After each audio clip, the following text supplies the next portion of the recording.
Starting wheat again. Oh my, this looks intense. We're currently cruising down this little mile stretch here. I feel like I'm gonna wipe out the corn. Cruising down the road with the head on. It's pretty wild. I don't remember it being quite this tight. So we got tight fit. While we're cruising down, trying not to wipe out signs and corn. We're at the point where we're just gonna combine wheat, I think. That's what I'm gathering. So yeah, taking a sample at the moment, and then we're gonna probably end up drying the wheat, but it's about that time.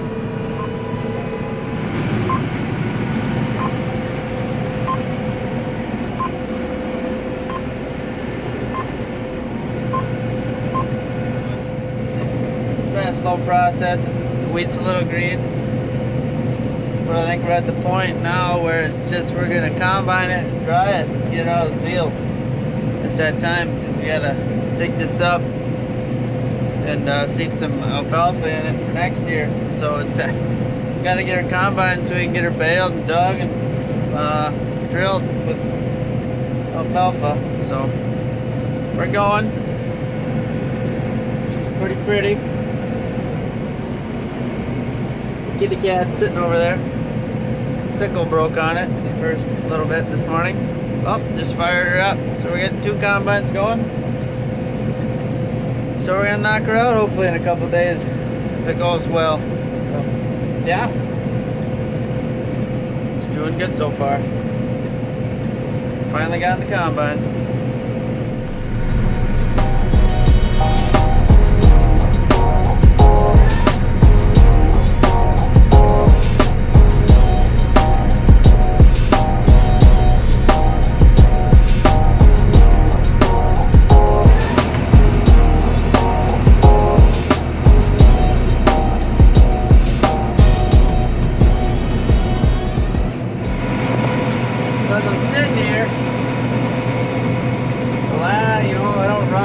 Hydro required equipment around the farm, except for the sprayer.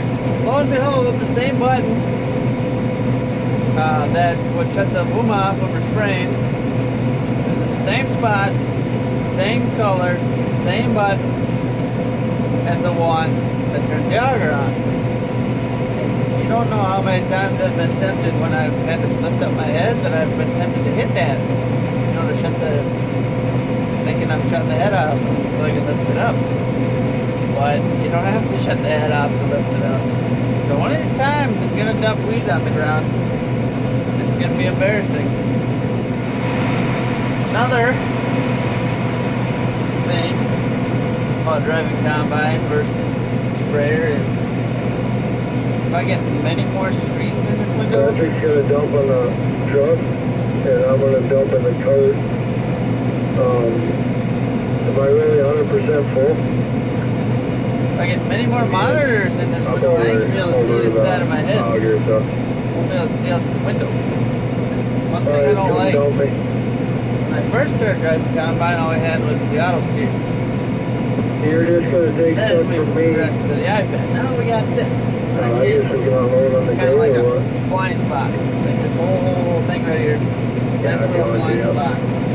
But still see the end of my head. Okay. That's what matters. I'm gonna grab my headset out of my pickup here. Today.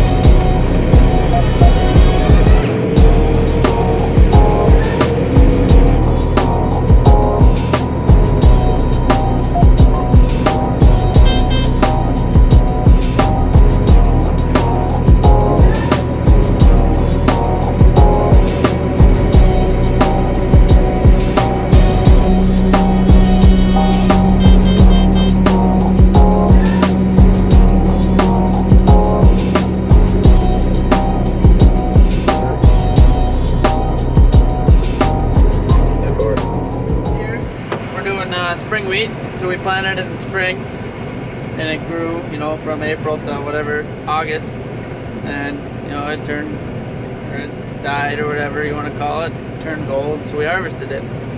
We're harvesting it, but it's not 100% ripe yet, as you might say. There's still a little bit of green stems out there, so we're limited on speed, but it's actually working pretty well.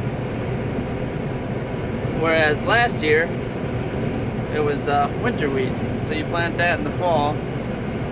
Let's see, not last, yeah, so it would have been kidney beans, and then, you know, because that's nice ground after you're done, nice clean ground, so you just dig it once and then you plant the winter wheat into it. And then that grows a little bit in the fall, not a lot, but it grows a little bit. And then that, it doesn't die over winter, hence the name winter wheat. And then it grows all spring again, and you harvest it about the same time. But the difference you got is that stuff seems to get a lot taller. One sec. Leaves a lot bigger windrows, so you get more bales. I don't remember what the huge difference is in the wheat, but this stuff is shorter. Yeah, right there. So it's not, you know, not getting as big of windrows, but we're getting a lot of, or not, yeah, not as big of windrows, but we're getting a decent amount. We'll get a decent amount of bales off of this. So we opted not, normally, some years, like the year that Langhai was wheat, and the one field down by Benson was wheat, and that's like, you know, roughly 1,000 acres of wheat we had that year. We opted to spray it with Roundup to kill it, so it would all be nice and dead and even. You know, and there's not just dead patches, and then spots like this here where it's a little flatter, that doesn't die as good. So we sprayed it with Roundup, kill it all nice and even, so it's all dried down, the stalks are all dried down, so you can just combine it, and it's all nice and good going. But this year we opted not to, and the weather we're having is making us wish we would have. But we saved a little bit of money by not doing that. So now we're just finally saying, hey, we got to get it out, because we got to get the alfalfa in, because harvest is about to take off full speed. It's about to ramp up here, but yeah, it's about to get exciting. So I'm in the 9870 number 4. Yeah, I mean, we don't have 4 of them that are 4. All sorts of crops. We got 3 that are for kidney beans. This one, which will run for 2 years, and then we'll convert to our last and final John Deere edible bean combine. And then we won't convert any more of them over. We'll have 4 of them. But I'm in that one right now. It's a stellar machine. We're running a 40-foot flex draper. So if you ever look at most normal heads, if you ever look at most normal heads, they got that auger that runs all the way along that feeds stuff into the feeder house.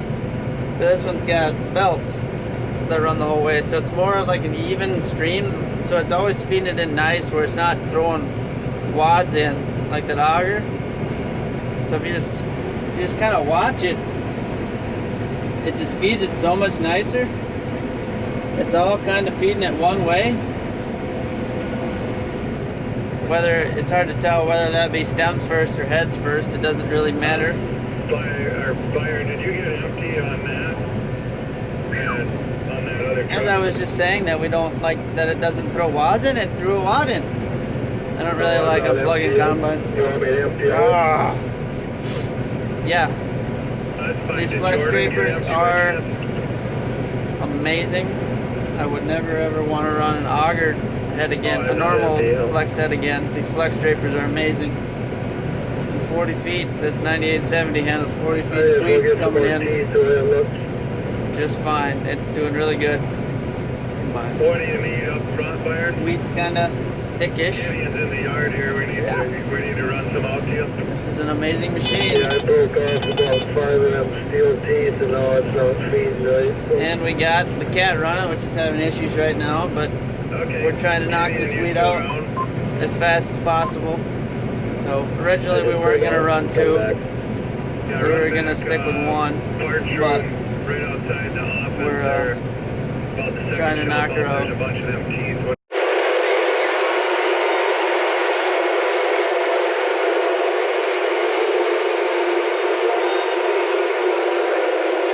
Well, we're still at it. It's dried down immensely. We started the day at roughly 16.5% moisture, and last load was at 13.8. I don't remember the last time we've combined wheat this late, 7:10. So it's good going. Been chugging along at 1.8 like all day.